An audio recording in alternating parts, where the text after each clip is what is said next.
Guys, when you don't have a vice anywhere near you, what do? Yard vice.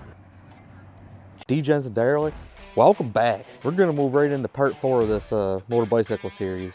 And we're getting the nitty gritty of the modifications. It's gonna be peppered in. I can't do it all at once. So what we're gonna do today is we're gonna swap out the stock head with a high compression one. We're gonna drain the gas tank. We're gonna mix up some Redline in the 2-smoke gas mix. It was gifted to me from Dave. Very expensive stuff. It has a very unique smell and flavor. Ask me how I know. We're gonna clean the chain, lube her up. Hopefully that frees up some extra rotational bonuses. Air up the tires, and we're gonna snip that nipple right off of that stock muffler. Stay tuned. We'll see what this thing can do. Warning, synthetic oils or blends in these motors can cause permanent failure of bearings and seals. Premature failure, guy. Guys, anybody that's new to this channel, grammar and English is not my strong suit. I'm trying to improve every day, but this is what it is. Enjoy. Use of these types of oils will void warranty. Well, since I'm not using a warranty, nah. And it says can cause permanent failure. It doesn't say will cause.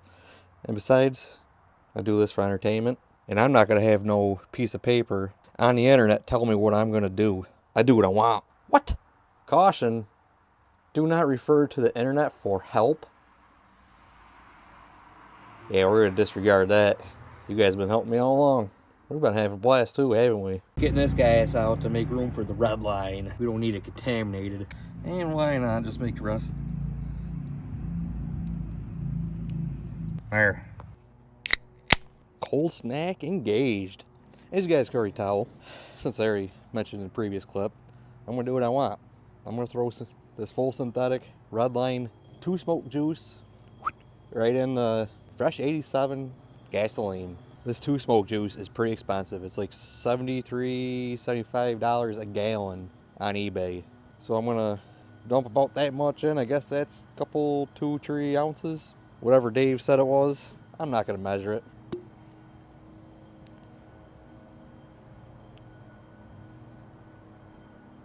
Shh. Not while I'm pouring.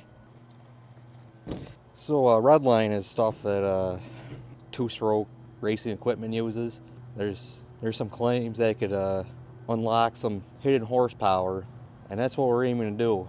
I don't think it's gonna do much, but at least it's gonna have a beautiful aroma. Dang old bucket! Yeah!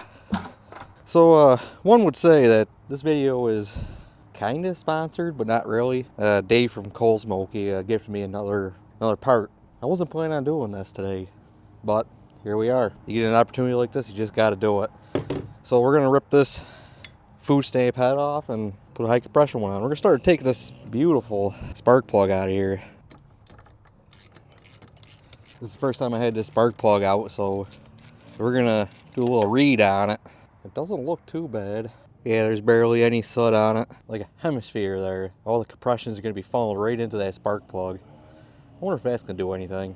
We'll find out. Get you guys a little closer to the action. Oh, that's right. Metrics. Yeah, I've been working on the boat for the last couple months, and everything on that boat is standard. Oh, this bike is wobbly. This hardware is not great.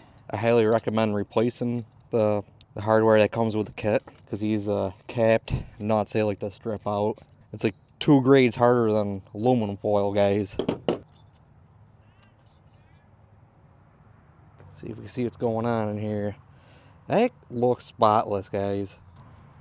Get a little, I'm gonna have to clean that up. That worked great too. I didn't have any leaks in my compression at all. I'll clean that up and get her going good. Let's see. Nothing abnormal. I don't see any washing or anything like that. It looks good. Let's see if it even fits. Oh man, look at that. She fits like a glove. Oh guys, I'm getting excited. Damn it. That was smart. Well, guess we'll just keep at it. I want to get a look at this cylinder wall. Just pushing that cylinder in deeper. I see some of Dave's handiwork in there. Looks pretty good. Get you guys in there and look here in a minute. Maybe you guys can't see the porta pistons. I got some debris in there. I'll just scoot that to the exhaust. Will this do what I want it to do? I don't know. Guys, I'm not telling you to do it this way. I am purely experimenting. All I know is I could completely trash my motor, and I'm telling you, I don't want to be responsible for you guys busting your own stuff up. All right, I'm gonna let that tack up for a little bit. All right, guys, I've been having this set for a half hour to tack up a little bit because this is an actual mating surface, unlike this one. So we're gonna, if you just send it, they'll just squish all out. Forgive my sound, my mics are dead. Now that's a nice look, guys. Whew. Well, this is gonna be dangerous. I can't have both the flat washer and the lock washer, guys. The studs just aren't long enough. That's what she said. Oh man, I just insulted myself. I have a feeling this thing's gonna blow right off. Guys, I'm gonna use some Loctite. I know it seems like a terrible idea, but with the lock washers, I just feel like I'm not gonna get enough thread engagement. We're gonna use a low grade. So when they get hot, they just stop holding. But I wanna be able to get this head off next year. Cob Job Deluxe. So these captive nuts, I'm using a shallow socket. Oh, she barely bites. Typically, I like to torque these, but I don't have a torque wrench that goes low enough. All right, that's how she looks. Do I trust those captive nuts from not backing off without lock washers? Absolutely not. I definitely recommend a different way of doing that if you guys are gonna replace your head. This is not my final design. When you get something gifted to you, sometimes you just gotta try it. It's a perfect movie opportunity. I'm gonna clean most of this chain. Don't worry, guys, I'm using the wife's toothbrush for this.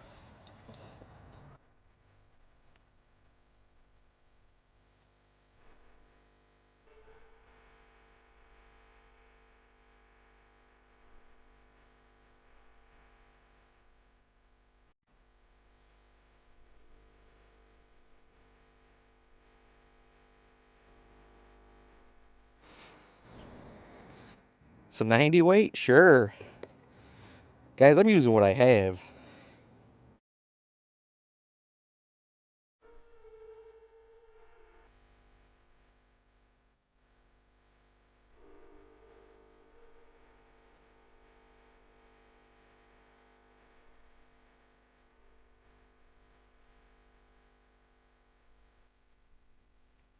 One of you subscribers recommended this to me. So one of the quick and easiest ways to gain a couple miles per hour is to modify this outlet on this exhaust. Oh yeah, that's restrictive. I had no idea this is what this looked like. This could need some tooling that I don't have. All right, guys, I'm gonna try something. I'm gonna try cutting that weld off. I do not have a vise, but I have a camper with a jack. So worst that's gonna happen. All right, so I'm gonna reposition that block. It's not the best clamping surface, so maybe I should buy a vise. What do you think? Do you guys have any recommendations for a good vise? Actually, any vise probably better than this one, huh?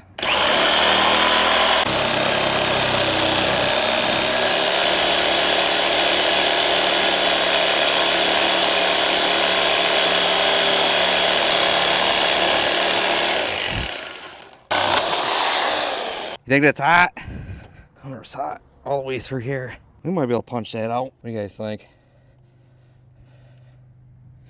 Okay, seriously, recommend a vise, please.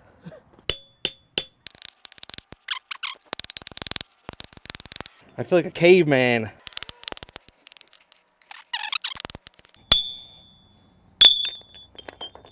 There it is.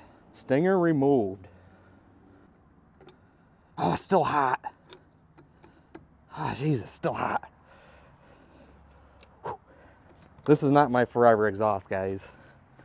Will we run faster? Will we run slower? That's gonna change the back pressure of the pipe, I think. And I don't know if that's gonna increase my miles per hour or decrease them.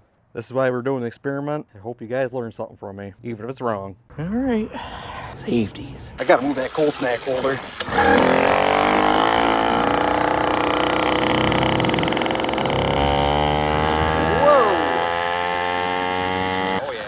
She's not even warm yet. She just wants to scream.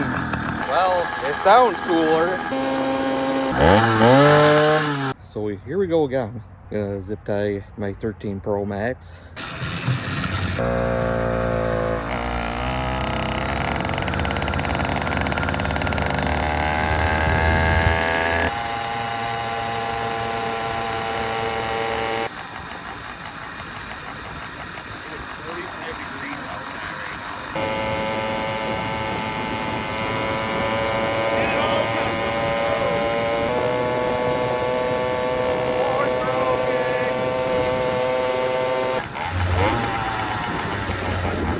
Both my eyes are water, snot's running down my face. It was a cold run, guys. Cold start, a cold run. Whew. All right, guys, so we have a mild four-stroking condition going on. Straight at full throttle. And you could, here's a couple clips.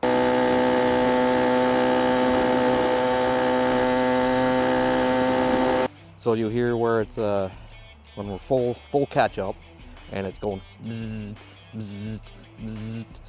Not quite like that, but it's just a weird sound. So we're going a little slower than we did in part 3. What I'm thinking, in part 3, I had that nasty air leak on that carburetor. I think it was getting all the air it needed to burn all the fuel. So in this configuration, with the exhaust altered, the high compression head, and the sealed carburetor, I'm thinking we're getting a little too much fuel, not enough air.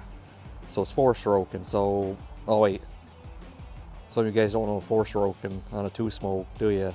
Well, there it is. There's the definition. It's floating somewhere in front of my face. It's not harming the bike any. Running a little rich is okay for a two-stroke. It means it's getting all the lubrications and all that. And it's very mild. Too much fuel for a mile in the air, you're gonna have that. So far, even with that issue, I love the way the bike is running. As soon as I twist that throttle, when it first starts up, it pulls. Especially when you're messing around with a choke one-handed. It almost knocked me off the bike twice. There's a couple clips right there. Whoa! We get the top speed quickly now. I mean, it's not super fast. It's 33, 34 miles an hour. I don't even know. Another added benefit of the Redline 2-smoke juice, it is damn near smokeless.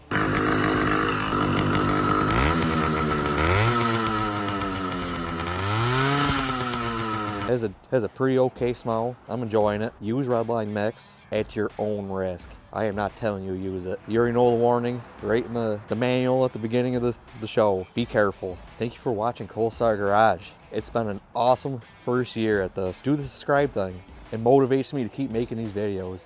This is awesome. Ride safe out there, D-Gens, Derelicts.